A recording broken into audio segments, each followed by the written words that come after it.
Hello and welcome to the Peppermint Sunflower channel, where we pair video of the beautiful natural world with calming narration of classic literature.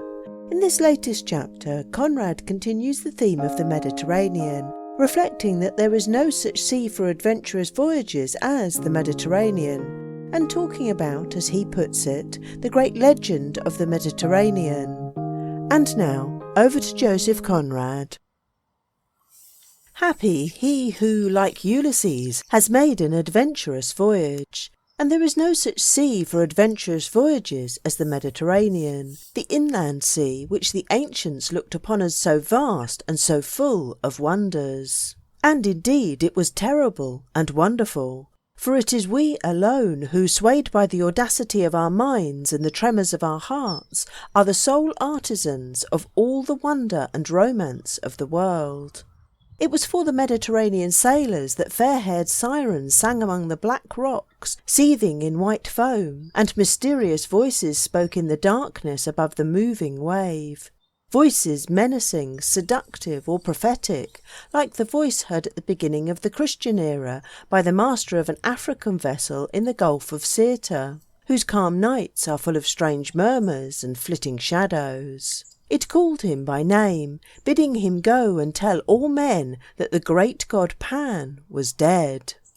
But the great legend of the Mediterranean, the legend of traditional song and grave history, lives, fascinating and immortal, in our minds. The dark and fearful sea of the subtle Ulysses' wanderings, agitated by the wrath of Olympian gods, harbouring on its isles the fury of strange monsters and the wiles of strange women. The highway of heroes and savages, of warriors, pirates and saints, the workaday sea of Carthaginian merchants, and the pleasure lake of the Roman Caesars, claims the veneration of every seaman as the historical home of that spirit of open defiance against the great waters of the earth, which is the very soul of his calling.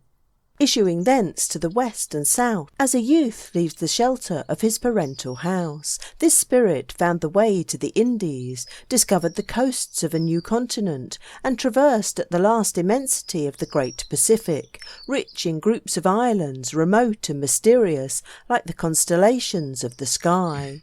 The first impulse of navigation took its visible form in that tideless basin freed from hidden shoals and treacherous currents, as if in tender regard for the infancy of the art.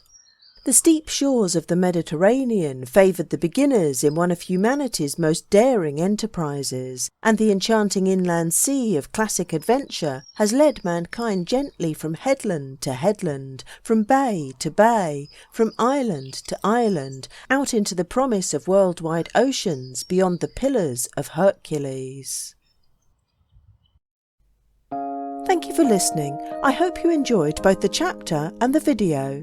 If you have any suggestions for classic books you would like to hear read on this channel, please drop a note in the comments below. Episodes are uploaded every Sunday. Please do subscribe to make sure you don't miss them.